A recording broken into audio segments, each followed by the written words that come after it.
What is Generation Z and what does it want? And you thought you'd just figured out millennials. It's time to start wringing your hands about the new generation that's about to enter the workforce. What do they even want? Posted on fastcoexist.com, written by Jeremy Finch.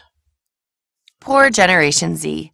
The oldest members of this cohort are barely 18, and they're already getting a bad rap. Media and market research companies have labeled them screen addicts with the attention span of a gnat. And the pressure. They only have the weight of saving the world and fixing our past mistakes on their small shoulders. Really? While generational research is an inherently messy process, older generations study the kids to figure them out. Much of the recent research is awash in normative preconceptions, biases, and stereotypes. Gen Z deserves a fairer shake, and the rest of us need a more nuanced conversation. This group makes up a quarter of the U.S. population, and by 2020 will account for 40% of all consumers. Understanding them will be critical to companies wanting to succeed in the next decade and beyond. My firm Altitude set out to dig below the surface to understand not only what Gen Z were doing, but why, in their own words. We worked with over a dozen 16 to 18-year-olds with diverse backgrounds from across the country through a series of in-depth discussions, video diaries, and daily interactive exercises designed to provide a glimpse into their lives. Our goal was to view the world through their eyes. What we learned was surprising. 1. It's not an attention problem. It's an 8-second filter. The recent headline-grabbing studies suggest that Gen Z attention spans have shrunk from 8 seconds and that they're unable to focus for extended amounts of time. However, we found that Gen Z actually have what we're calling highly evolved 8-second filters.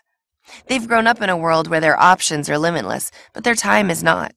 As such, Gen Z have adapted to quickly sorting through and assessing enormous amounts of information. Online, they rely heavily on trending pages within apps to collect the most popular recent content.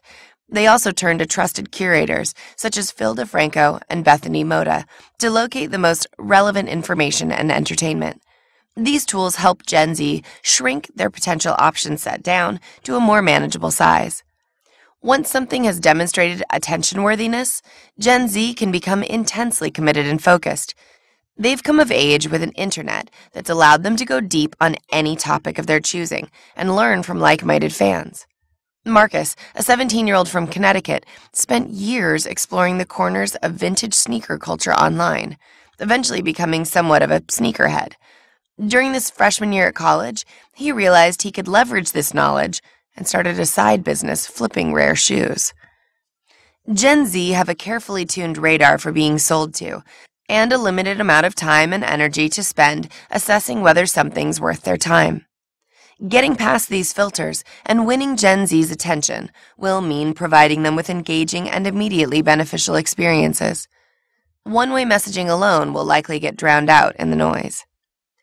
2. They're not screen addicts, they're full-time brand managers. The media has painted Gen Z as a bunch of socially inept netizens, and older generations struggle to understand why they spend so much time online. In reality, Gen Z are under immense pressure to simultaneously manage their personal and professional brands to help them fit in while also standing out. On a personal level, Gen Z seek immediate validation and acceptance through social media, since that's where all their peers and where many of the important conversations happen. They curate different social media personas in order to please each audience and minimize conflict or controversy. We filter out whatever flaws we may have to create the ideal image, says Sanea, a 16-year-old from Arizona. On a professional level, Gen Z are hyper-aware of the negative stereotypes that have plagued millennials. As a result, they want to be known for their ability to work hard and persevere offline. I've always felt like I needed to prove myself, says Sanea. Hard work eventually pays off. The majority of the people in our study also said that their ability to communicate clearly in person, specifically with older adults, was the #1 skill that would ensure their future success.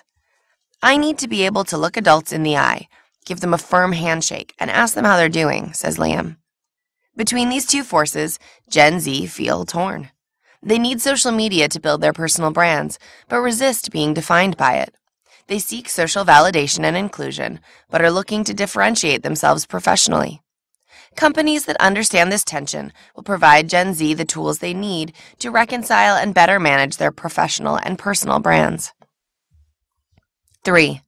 They're not all entrepreneurs. They're practical pragmatists. Recent reports have labeled Gen Z the entrepreneurial generation and highlighted their desire to forsake the corporate grind for their own startups. We found that while Gen Z like the idea of working for themselves, the majority are risk-averse, practical, and pragmatic. Their supposed entrepreneurialism is actually more of a survival mechanism than an idealist reach for status or riches. Whereas millennials were criticized for their lack of focus, Gen Z are determined to plan ahead. Gen Z have been strongly shaped by their individualistic, self-reliant Gen X parents, and they're committed to avoiding the mistakes their meandering millennial predecessors made. I need a job that will come out with money, otherwise college will be a waste, says Marcus, 17. I want to pick a career that's stable. To ease this anxiety, the participants in our study all claimed to be aiming for jobs in growing, less automatable fields like education, medicine, and sales. And they're obsessed with developing contingency plans to help them navigate the dynamic job market. While the media has singled out a number of high-profile entrepreneurial teen success stories, the majority of Gen Z in our study are biased in favor of career and financial stability. Entrepreneurship is seen as a way to not have to rely on anyone or anything else, and their version of it will likely be focused on sustainable singles and doubles ventures rather than Silicon Valley home runs. The space in between. Society tends to either romanticize youth or criticize the things they're doing differently. The reality of Gen Z, however, lies somewhere in between. They face many of the challenges that everyone faces in that life stage, transitioning from school to work, separating from parents, forming their own identities. But they're doing so in an ultra-connected, fast-moving technological age. It's critical that we recognize Gen Z's differences and meet them where they are, rather than where we want them to be. Without empathy and understanding, brands risk being filtered into obscurity. As writer Logan Purcell Smith put it nearly 100 years ago, "Don't laugh at a youth for his affectations. He's only trying on one face after another to find a face of his own."